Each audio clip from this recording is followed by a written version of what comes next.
Saturday night, which was delightful. But I feel like we kept having, like I was driving on, no, I guess they did them here on Sunday night. We were driving on Saturday night, and, I saw them then, and then there were some last night in our neighborhood, like, where I could see actually from my office window, I could see, like, a whole big fireworks display over the water, which was pretty cool, and, so it felt like I have to say I really liked the 4-day weekend. I mostly did not work. I really needed the break, so I took like the holiday, which is great. So how about you guys? So Michelle is saying she worked. How Yeah. about you? Yeah. Robert, what about you? Like Um, half work, half. I I did a little planning, but I didn't actually do a lot of writing over the weekend. Mhm. Um, I was just trying to figure out what I was going to do next, and I kept running into things that made me question it. So I said, you know what? Let's just take the weekend and let it sort itself out. Right? I know. I'm like so like raring to go today, and I'm pretty sure that was because what so a long time ago, um, a trauma therapist actually told me that a 3-day weekend is so much more restful than just a regular weekend because it's not until like the third day that your brain kind of calms down and shuts off. Mhm. And Yep. so, yeah, and so anytime I can take like a 3-day weekend, I always try to do that, and I'm always amazed at how, I don't know, just like rested I feel afterwards. And then I think, why don't I do this all the time? I should like work it out so I work a 4-day week instead. Because you're actually more productive if you work a 4-day week. That is so true. And I'm sad that it's taking companies so long to figure this out. Like, I know. Well, I work for myself. Like, I how know. bad is that? That I'm like, oh, I don't know if I can do it. You know what it is that on Fridays I could do it. I don't like normally I have a pretty light day on Friday, but I have like a get together with my rom-com group Mm, and I wouldn't want to give it up. And I can't do it like Monday, I already have other stuff. So I'm like, yeah. does that count? So anyway, uh we had those exciting news before we get going. Looks like we have lots of friends in the chat today. We're going to say hi to everybody. Um Big exciting news over the last week. The USA Today list is back. Oh my gosh, I missed that. Yes, it is back. So thank goodness your calls, letters, and tears clearly paid off because Oh, yeah, exactly. that's great. So I know, right? It's just amazing. I'm just delighted. Let's say hi to our friends in the chat, shall we? Mm. Hello, horror geek. So nice to see you today. Hi, honey. Okay, Devin's here. Hello, Devin. So glad to see you. RC is here. Hello. So nice to see you guys. Story detective. I'm here. Hello. Yes, right. Very nice. You are here. Thanks for chatting. JL is here. Hi, JL. We are super glad to see you. Cool Gamers here. Hello. RC's like, Mary Putnam's here. So glad. Oh, this is such a good question. How do we know when to quit the day job to write full time? Oh, such a good question. We're gonna As we're gonna soon as answer you're that. able. I know, right? We're gonna answer that question. We definitely are. Swindon's here. Hello. Super, super glad to see you. Debbie's here. AGL joining you from Scotland. What? Mm. Welcome and hello. We are super glad to see you today. Aw, thanks. Thank you, RC. We love that. Michelle's here too. Hi, Michelle. Crystal's here. We're so glad everybody's here. Ooh, all right. RC, glad to hear it. Husband's off this week, so no revising until next week. Love that. Authors read too. I love your name there. Do you have a little I'm gonna have to check that out on the break. Hold on, I'm writing this down. All right, cool. You have a little book review channel? That's what I would think. But I don't know. What do you guys guess? Anybody familiar with her channel? No. I I'm not can't a wait. fan. I'm excited to check it out. Bonnie's here. Hello, Bonnie. Crystal, no work in July yet. My dad was in town for the holiday. Usually only see him, so we spent all the time. Oh, that's so nice. That's how I am when my mom comes to visit. I try and soak up all the Granny Janny I can. Aw. I know, right? So love that. RC saying hey to the horror geek. Abby. Or aka CO Savvy. We love you. We're so glad to see you today. Hey Laura, glad you're here. Oh my gosh, everybody's like raring to go today. All right. So I am super excited to get started. So let's go ahead and start with our 5-minute warm-up sprint. And then we will come back and answer some questions. Awesome. And we'll talk more about how exciting it is that the USA Today list is back and how that is good news for all of us. All right, everybody, we've got 5 minutes up on the clock here. And let's go ahead and get those documents open, get your drink, get your little water cup, all that. And we are going to get started in 3, 2, 1. Sprint.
All right. Fantastic.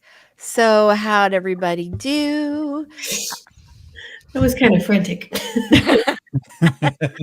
I understand that completely. I understand that completely.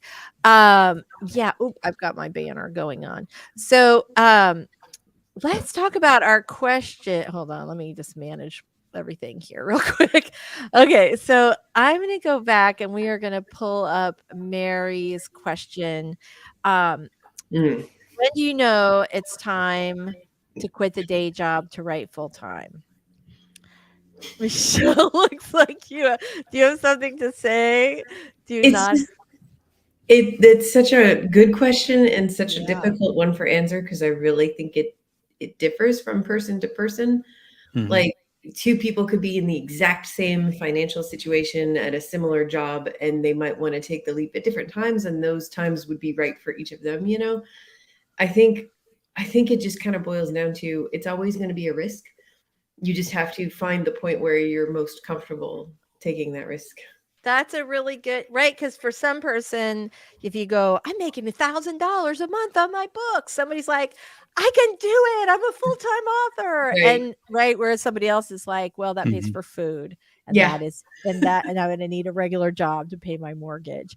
Yep. Um, yeah, I think that I mean, there are a couple ways to go at it. First, you, like, squirrel away some money and your books or book related activities are bringing in enough money where you feel comfortable swapping that regular paycheck for full-time writing income. Mhm. I do think it's a good idea to have a little cushion before you do that, before you completely go in. But I also think you don't necessarily have to go cold turkey on a job. You can do like for you, Michelle, you go straight, Mhm. right? I do coaching. And Mhm. so you can have it so that you can like be all working for yourself and have all of your work be author related, but also, you know, not rely entirely on your books and the Amazon algorithm. It's a really tough It question. is. And I think like it, what you said earlier too about like your relative level of comfort with risk. Some Mhm. people are not going to feel comfortable until they have, a year's worth of expenses socked away in the bank. And other people are like, oh, I have equaled my salary for 3 months in a row. So now I'm ready to go. Right. And So, a lot of people like taking the plunge, like you said, somebody who's making $1,000 a month off their writing, which is really great, but not enough for most people to live on.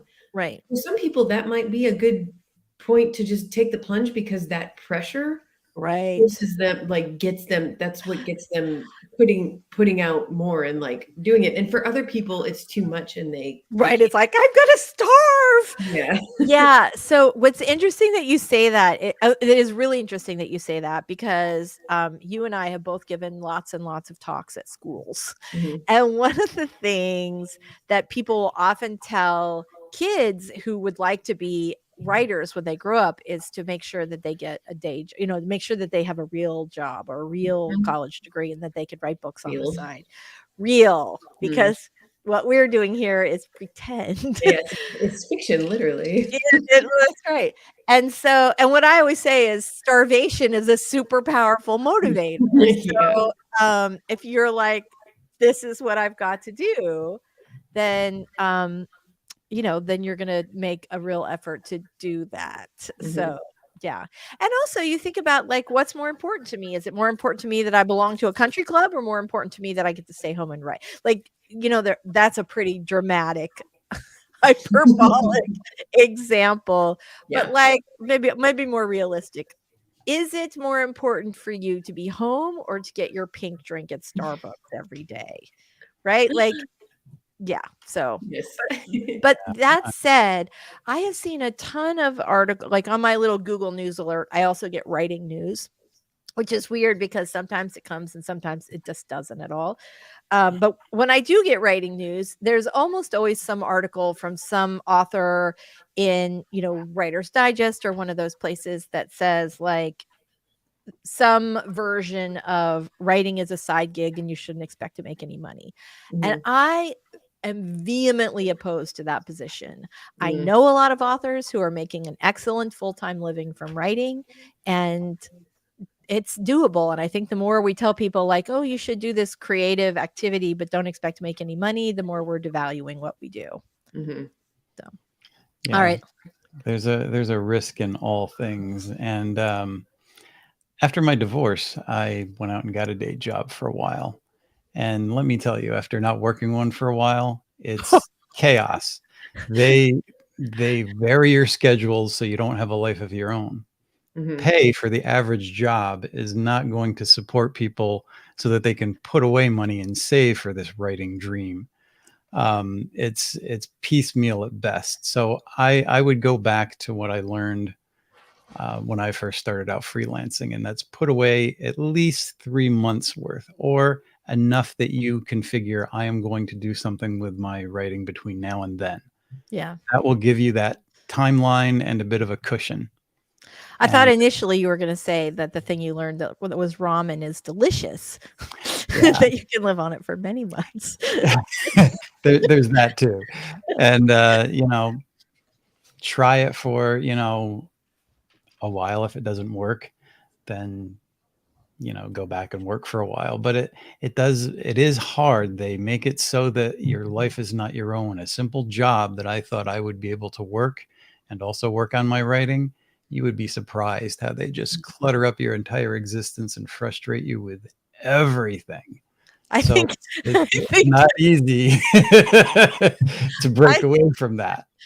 that is true. It is true. And I will say, I feel like making the transition from working a job to working on your own to just writing full time would, is probably an easier transition than going from like a job to writing full time. Like that's a more dramatic transition. Mm.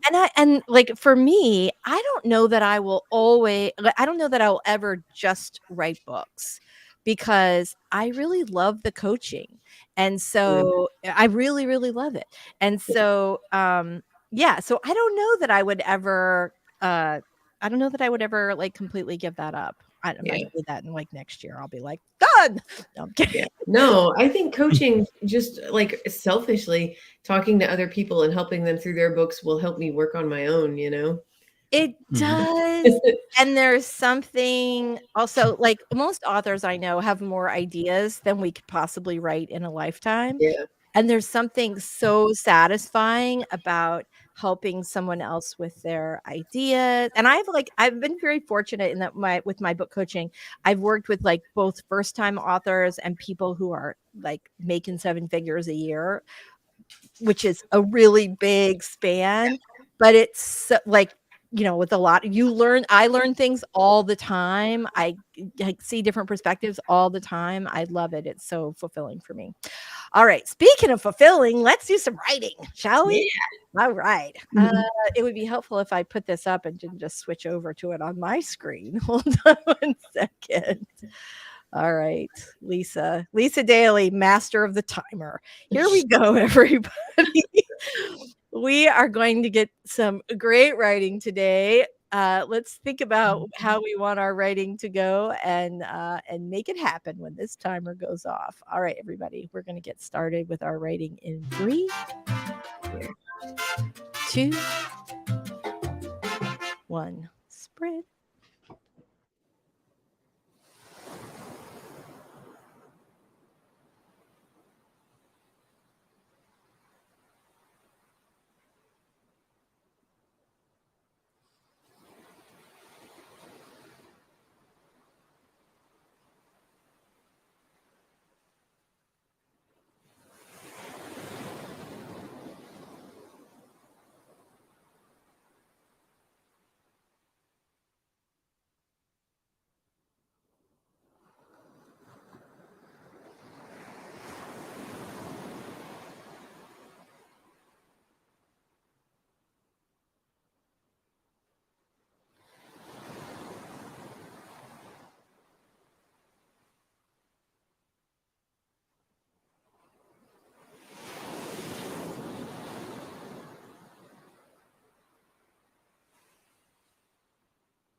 Oh, right. Oh my gosh. So I was just like smack in the middle of something when the clock went off. And you know how that is? Like where you're Uh-huh. like, yeah, like, oh, I'm panicking because because I'm like, no, I can't find my original window. And yeah, you guys know how that goes. So Stacy got 251 words. That is phenomenal. Very, very nice. Very, very nice. Let's see what we've got. Oh, Mama Ward, thank you. Happy productivity to you. And thank you, Mama Ward. We love that. Eva's here. Hey, Eva. So glad to see you here. I missed a bunch of comments. Doll, we're so happy Hey. to see you. Very, very nice. Glad you're awake and with us today. Dreaming truth. I love that. Felicia, very nice. Very nice to see you. Welcome, welcome, welcome. Amy's here. Very nice. Oh, good luck with your revision. Who was revising today? Was that Robert? Yeah, I'm actually revising. I'm actually writing some new stuff, so Ooh. a little of both. Very nice. Very nice. Glad to hear it. All right, here we go. Stacy got there we go. Thank you so much. Okay. So I found this last sprint to be very productive. My brain is still like not working. I have to say I am so happy that they brought the USA Today bestseller list back. It looks like they're partnering with an indie bookstore to do some additional coverage, which I also think is a fantastic thing. Yeah, so I thought that was pretty cool, but it looks like the USA Today bestseller list is going to go back to sort of being what it was. It looked pretty similar. It didn't like it's coming out on the same day and all that other stuff. And so yeah, so I was really so happy because that it's such an opportunity for so many authors. And it was going to be a loss because this is one of our few bestseller lists, national bestseller list that's actually based on book sales, not other stuff, and not your proximity to a certain city that shall remain nameless. But yeah, so I'm very, very excited about that. That is pretty awesome. Speaking of stuff that's exciting, what are you guys working on today? Let us know in the chat if you have not already. Michelle, what are you working on today? I am revising my middle grade novel. Very fun. How about you, Robert? What are you working on today? I'm sort of revising, but I'm in the middle of a new scene that, some stuff that needed to be added. That's the part that was sticking me that I needed to work out. So hopefully it comes together. I'm sure it will. I have total faith that it will. I am actually working on scripting today for the podcast, which is I need to figure out a way to streamline this because I was like, oh, it'll be so easy. It won't take any time at all. And of course, you know how it is. That's not true.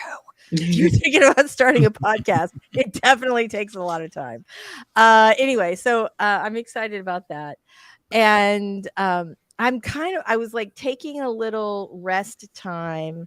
And then next week I'm going to be back at it with the writing, but I'll be working on a nonfiction book, which I'm very excited about, but not ready to talk about yet, but very excited. Anyway, all right, let's go ahead and do another sprint. And then when we come back, we are going to take another question. If you have a question, feel free to drop it in the chat and we will answer that when we come back. Otherwise, we will go to some questions that I got on social media this week.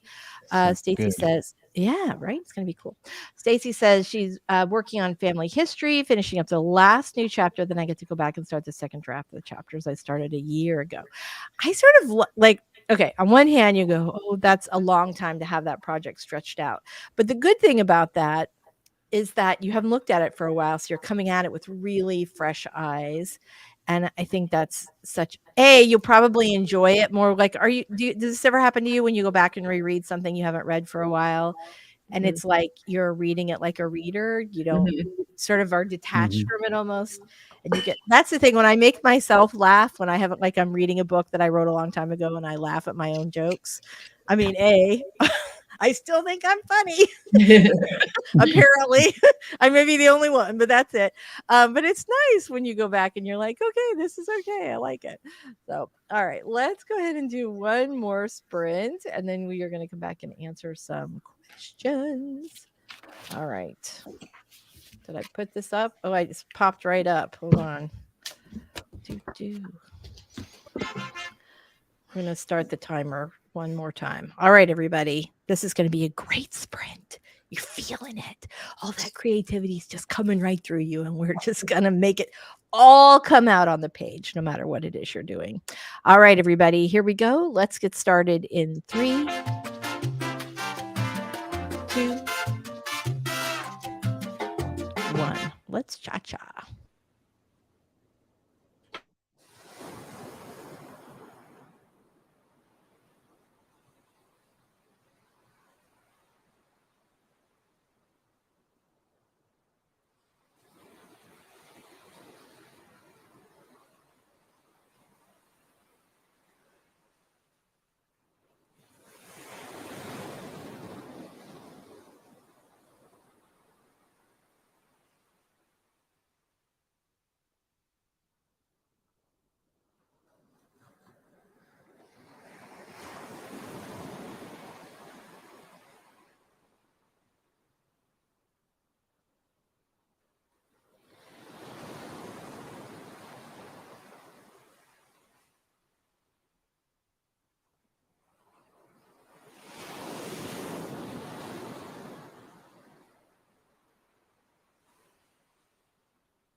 All right, we are back. Let me just go ahead and get there we go. All right. How did you guys do on that last sprint? Not bad. Glad to hear it. All right, fantastic. I was muted. Sorry, I said good. I do that all the time. Very, very nice. Very nice. So, I really want to pop this little article up for you guys if you have not seen it yet. I just popped a link in there, but I want to show you the article. Dun, dun, dun. We knew it was going to happen. Mona Awad and Paul Tremblay alleged that their books, which are copyrighted, were used to train ChatGPT because the chatbot generated very accurate summaries of the works.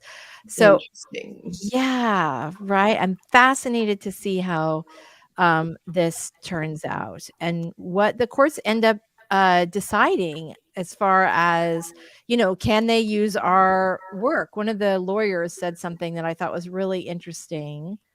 Hold on to see if I can find it. So one of the attorneys said that books are ideal for training large language models because they tend to contain, quote, high quality, well edited, long form prose. It's the gold standard of idea storage for our species, which I thought was a really eloquent way to say that. Yeah, so I'm fascinated, absolutely fascinated by this lawsuit, and we knew this was going to happen, but I don't know. I guess I should not have been surprised that it happened as fast as it did. So, so there was that. Stacy got 176 words. What? That's awesome. Yay. Nadia got 16. Yay. That's fantastic. Sometimes it's harder to get the 16 than it is to get the 176. So yeah, where any progress is progress, even if you just thought about this. We had a late drop in from Lindsay. We're so glad you're here, Lindsay. You're welcome anytime, honey. You don't have to be here right at the start. So video editing, all good. We're just glad that you're here. Booklover had a really great question. How can I think of a good plot goal for my story? Right now, it feels like my characters are just meandering through the world I created. That is such a great question. Michelle has her mouth full, but I think she has something to say on it. So I'll just stall for her for a second, or I'll say something. No, I got it. I swallowed. Okay. It's good. Robert. Okay, go ahead. Michelle, you go ahead. I'll be really quick because I know Robert's going to have something really awesome. Your plot doesn't need a goal. Your character does. Exactly. That's all I'm going to say. In a nutshell. That's exactly it. Your character needs a goal. Your character needs something that disrupts the world that they're currently living in, right? I'm just living my life day to day, and then something happens where I can't just do that anymore. So now I need a goal. I need to either try and get back to how things were, which of course never works. Save the world, blah, blah, a million different things. But yeah. It's a really common problem because it's most of the books, and there's a whole regime out there that believes plot has to come before character. And often when we think of our concepts, it does. But then we have to get back to the character and decide what they want and how they fit into that world and that plot and how it's uniquely their story. And their want builds everything after that. Your world becomes the stage for it. Right. But your character has to drive the vehicle of the plot, not the other way around. Think about like all the movies that have been made that focus on some kind of apocalyptic event. That's a great plot or premise. The world ending, like we're always going to be curious about that. But if you look at the ones that were really super successful and that remain beloved to this day, and the ones that totally flopped, the successful ones gave us characters who felt like real people who actually wanted something beyond just survive. Yeah. Yeah, I think there's a really great example of it. I want to say was the film called Don't Look Up. Yeah. Yeah. Okay. Yeah. So this is an apocalypse kind of thing. You have, I think it was like I don't even remember. It was like a giant meteor or asteroid or something was coming and was going to crash in the Mhm. earth.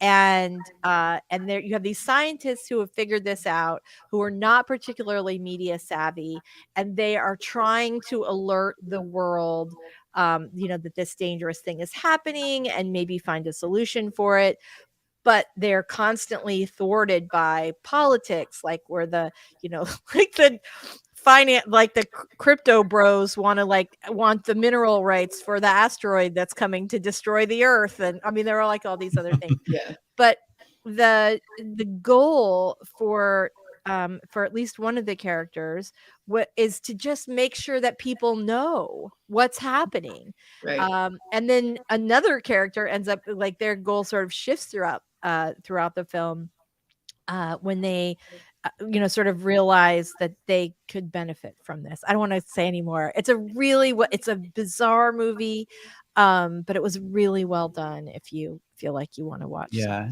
And this seems to be the theme. It's either apocalyptic or some sort of terrorist threat. There's a circumstance that looks like it's beyond the character. And Mhm. many people will argue that, the plot is what shapes the character because those things happen to them. And this is true, but even in those circumstances, you have to have a character that has a goal and a mission in life that apocalypse or whatever is happening is disrupting, and that you care for them so much that it's being disrupted that you will follow them as they try to achieve their goal and change through the times. Right. There's always something that your character is going to drive it because everything the reader experiences, every emotion is through your main character.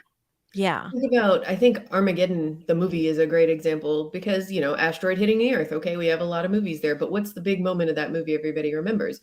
It's Bruce Willis's sacrifice to save his daughter's fiance. Right. Like it's that emotional Right. hit. Like Right. this is why it matters that he died, and this is why he did what he did. It wasn't just saving the world. There was a personal beat to it. Mhm. Right. Well, and I think one of the things that's super important when you're writing a book with that type of a plot, with any type of a plot, when something happens, your character can't just all through the story from the beginning to the end, right? We have the big story goals. So the big story goal is to prevent. So let's talk about oh my God, what was it called? The Bruce Willis movie we literally just talked about. Armageddon. Thank you. It went. Michelle's like, I know this one. Armageddon, right? So Armageddon. In Armageddon, you have only two things happen as your characters are right. They have an idea that they're trying to accomplish. They're trying to save the Earth from this asteroid. But what happens all along the way is they have these small goals for each sort of scene or section, and every time, all the way out throughout the story, they either fail that small goal, they fail that section goal, or they achieve what they wanted to achieve, but then they find out that the problem is way worse than they thought. Right. And you do that all the way through, all the way to the end, as the character is trying to resolve their main story goal. So that was a fantastic question. Thank you so much. We have another one too. Renee says, how do you decide if your outline is done or ready to start drafting? I feel like I procrastinate so much because I seem to stay in the outlining phase, but that's not the book. You are so right about that. I think it's easier when you think of your outline as more of a living document than a thing that you finish, because what happens is you outline the book, and a lot of times you'll write and some great little subplot will come to you, or something happens where you find a way to sort of deepen the character or make the story more compelling, and you're going to change that. And I think every author who outlines does that all the way through.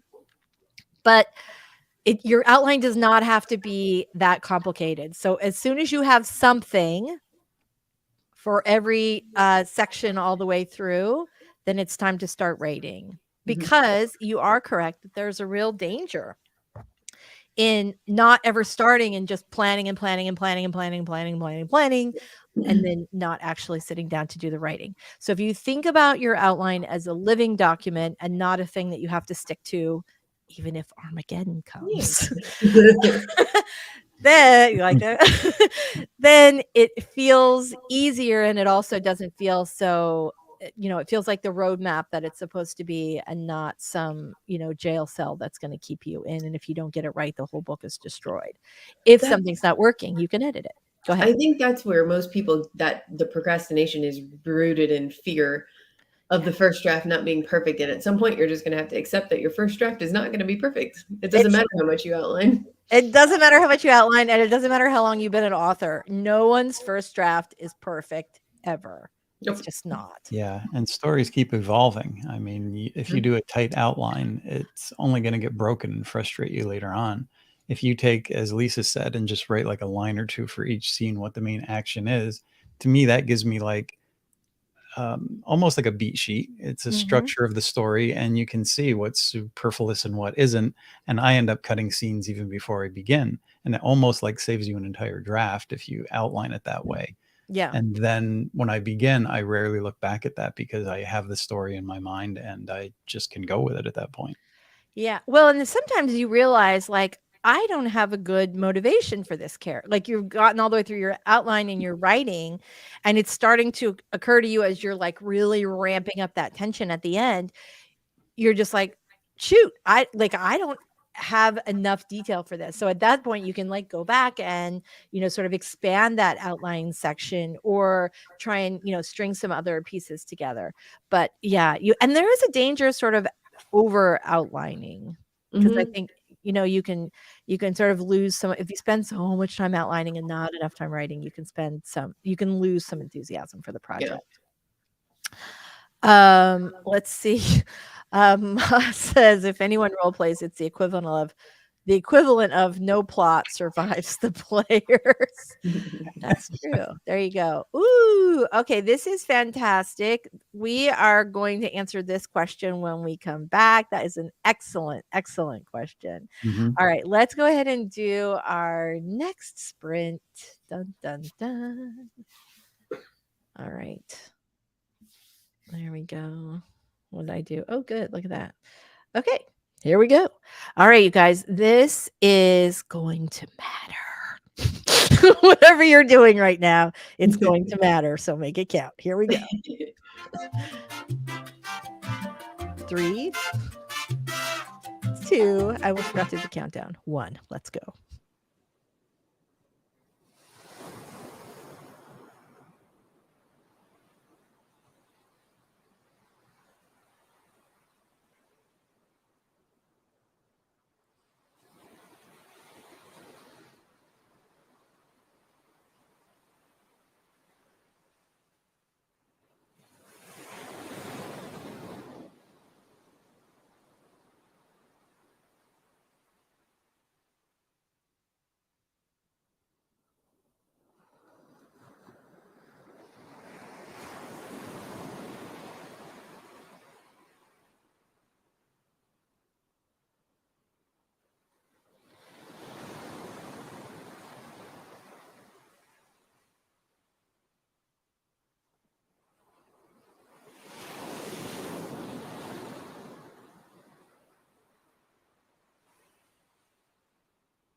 can't get back to the screen fast enough. All right, hold on one second. Let's get back over to the question. All right. So, how did everybody do on that last sprint before we just hop on? Good. Good. Excellent. All right. So Avi had a great question. Can you write multiple POV in first person? I have 4 MCs. Each has their own way of speaking. So I write their prose that way, or must I write it in third person?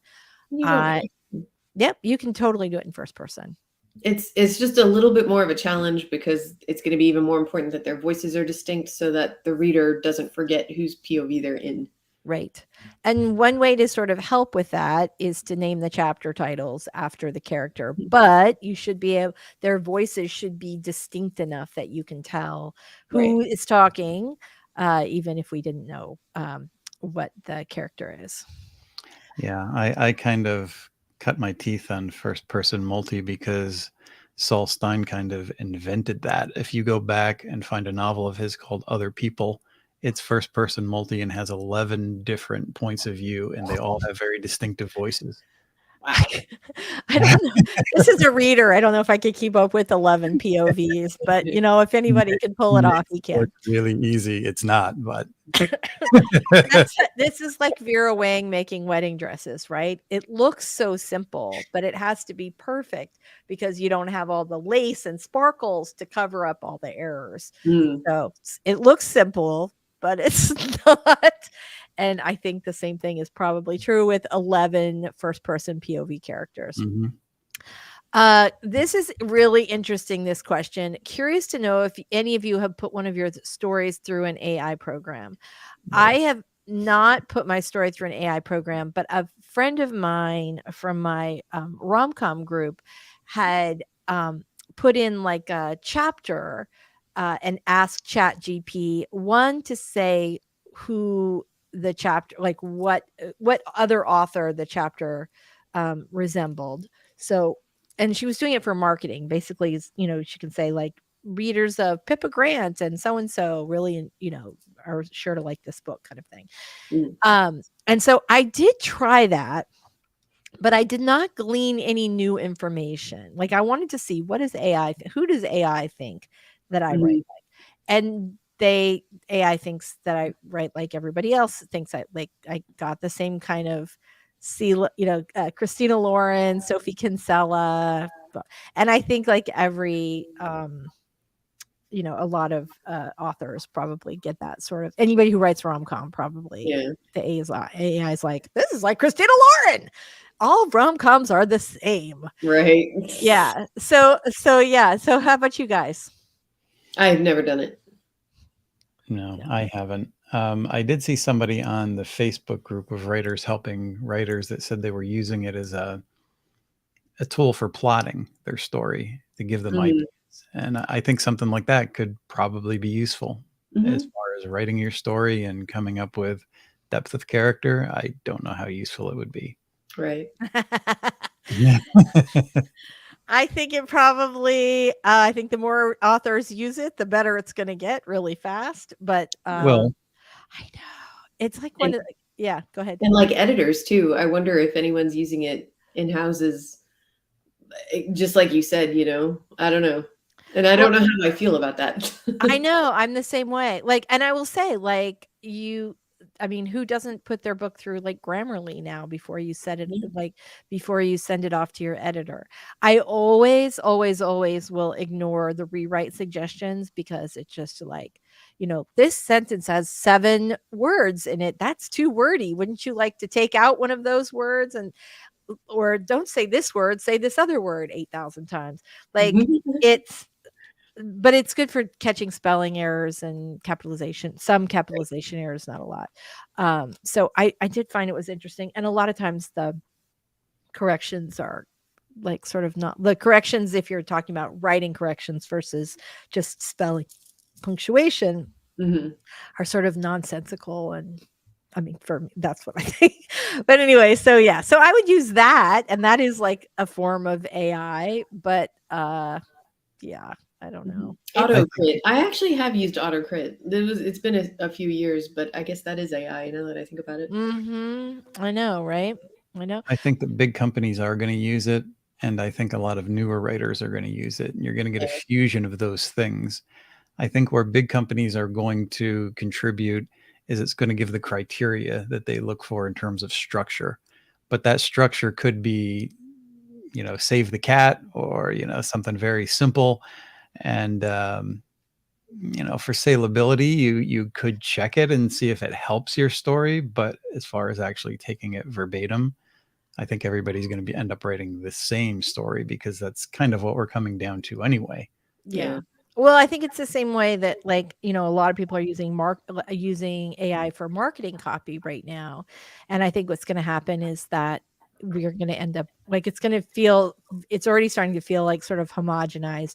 Like, think about all those articles on the internet that are clearly not written for a person. They're written for another computer, and how similar those all can feel after a while. Like, Same with Hollywood movies. You look at all the action movies with their interchangeable plots and characters that are just adapted a little bit to the same story beats. It's a form of structure, but it's the same beats used over and over, and that's not really structure. That's an easy kind of way to work your way through it.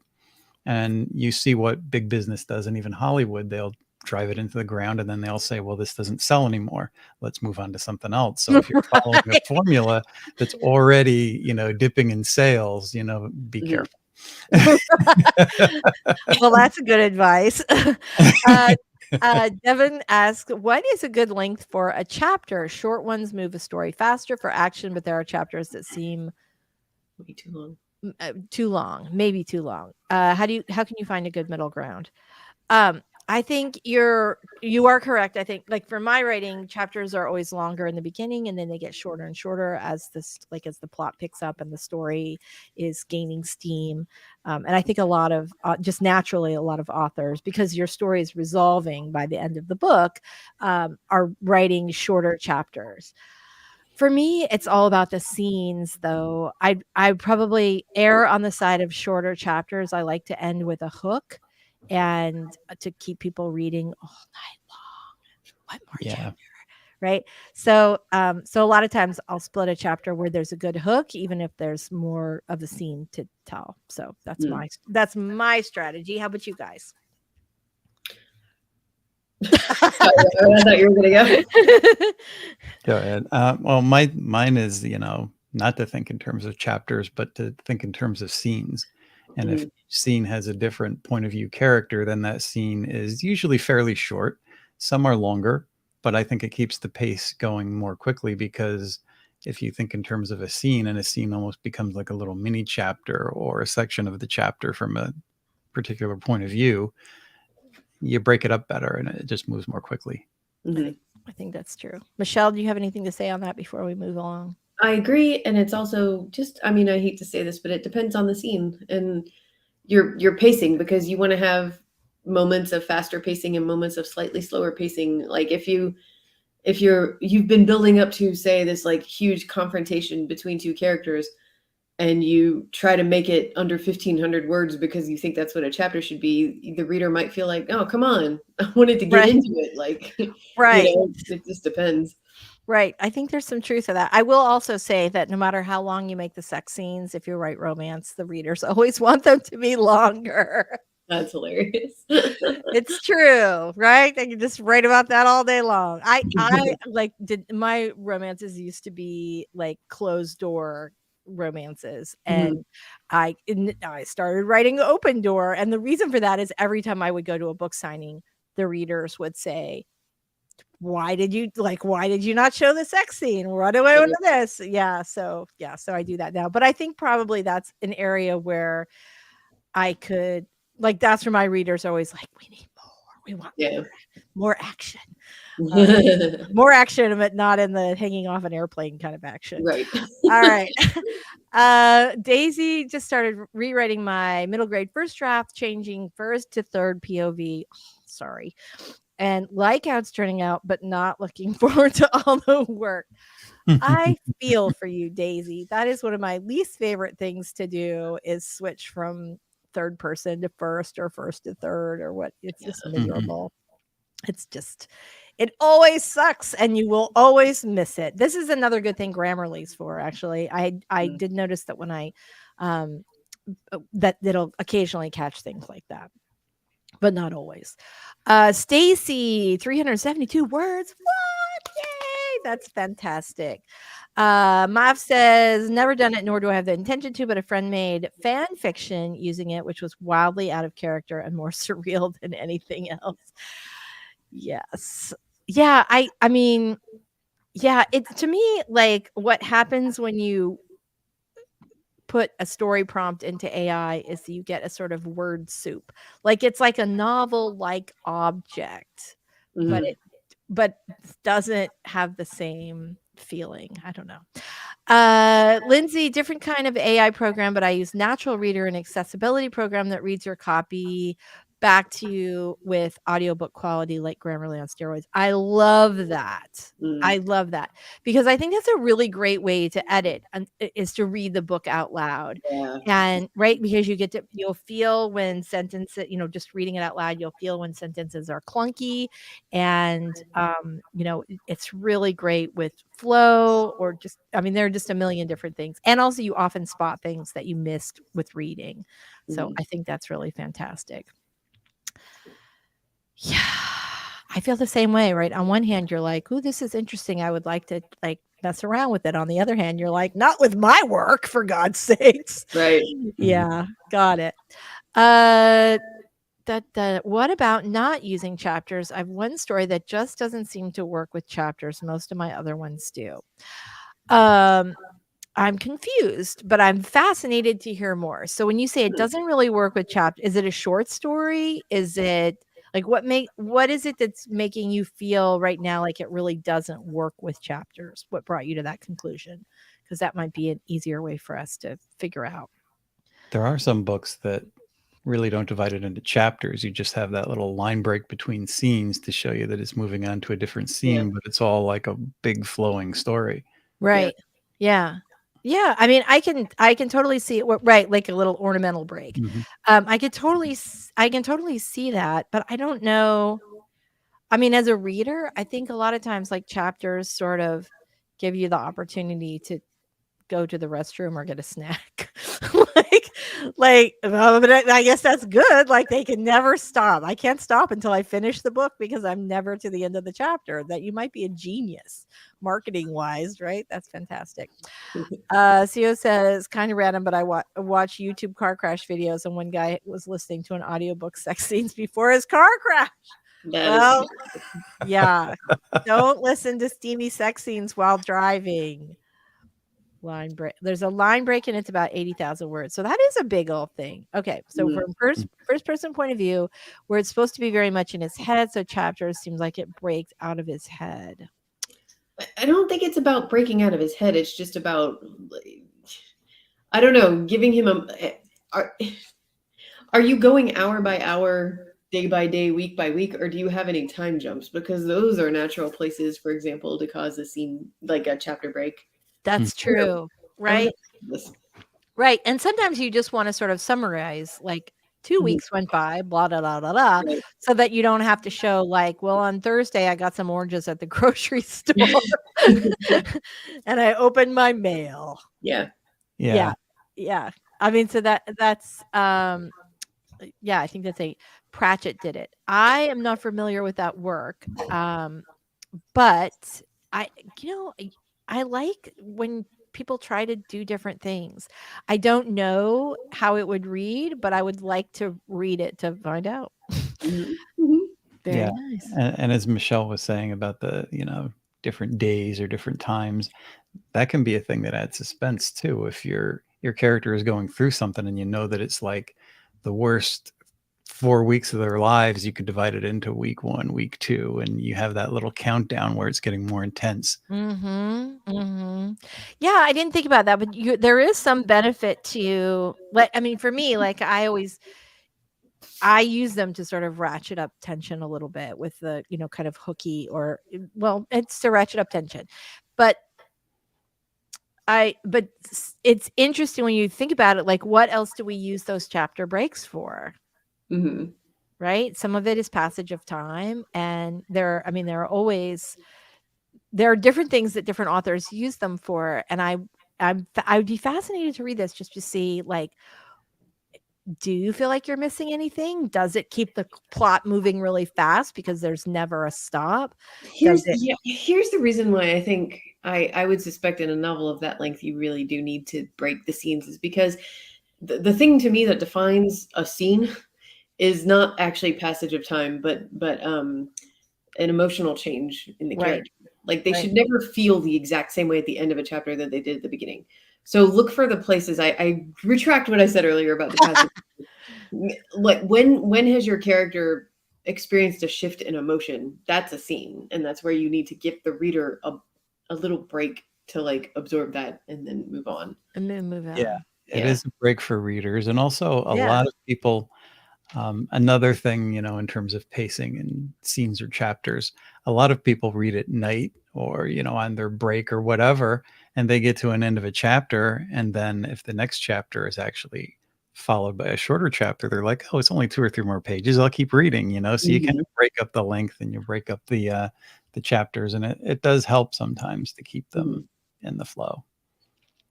I love this question, Maz. I do usually use chapters. That just with this one I tried, and it just fights me not saying it's rational.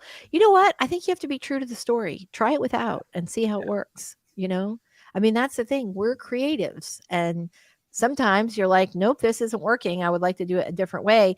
And who better to figure this out than all of us, right? Yeah. So yeah, give it a try, see how it works. You might love it. It might be like a year from now, we're going to be like, guys, remember that live stream? Because that's when Moz totally broke out this whole concept of not doing chapters, and we'll all be like copying you in a year. So Yeah. let's see, right? Let it do it. See if it works. So much That's of writing is formatting too. Even structure is, formatting in a sense and getting things in the right place on the right page. So do what you feel, and as long as it's working. yeah. Mhm. And you'll know, I would think, or somebody else will tell you. You get some good beta readers who will say like, "What are you doing?" Or they'll be like, "Oh my god, I loved it, and I stayed up for 19 hours." Like you just don't. I'd be really fascinated to see how it goes. All right, this was such a good conversation, you guys. We are almost done for Yay. today. I know, right? So let's go ahead and do our outros. I'm going to let you go first, Robert. Tell us a little about you and your awesome channel. Do we even do intros today? I think we just We jumped didn't. in. Yay. Well, now that you spent the last 2 hours with Robert, would you like to know more about him? Robert, go. Well, my channel is The Story Detective on YouTube, and I take various forms of storytelling based on my time working at Marvel Comics as a visual storyteller and my life as a writer, and put those things under a Sherlockian microscope and break down the craft in hopes of making your journey easier. I am working on a Story Detective 2.0, and there's videos in the works. They will happen when I'm ready. Very nice. Love it. Love it. That's awesome. Michelle, tell us a little about you and your awesome channel. All right. Hello, I'm Michelle. I'm a middle grade and young adult author. My channel is Traditional Publishing Chat, writing blogs, and writing workshops. Thank you, Thank you Lisa. so much for being here. You guys are always so awesome. And everybody in the chat, you guys had such great questions today. Oh my gosh, they were amazing. I am Lisa Daly. I'm a traditionally published, now hybrid published author of, I don't know, something like 12 books. And if you want to write a book you're super proud of and get it published, this channel is a great place to start. Thank you guys so much for being here today. We will see you next Wednesday. I hope everybody has an awesome, awesome week. Bye, everybody. Take Thanks for care, being here everybody. today.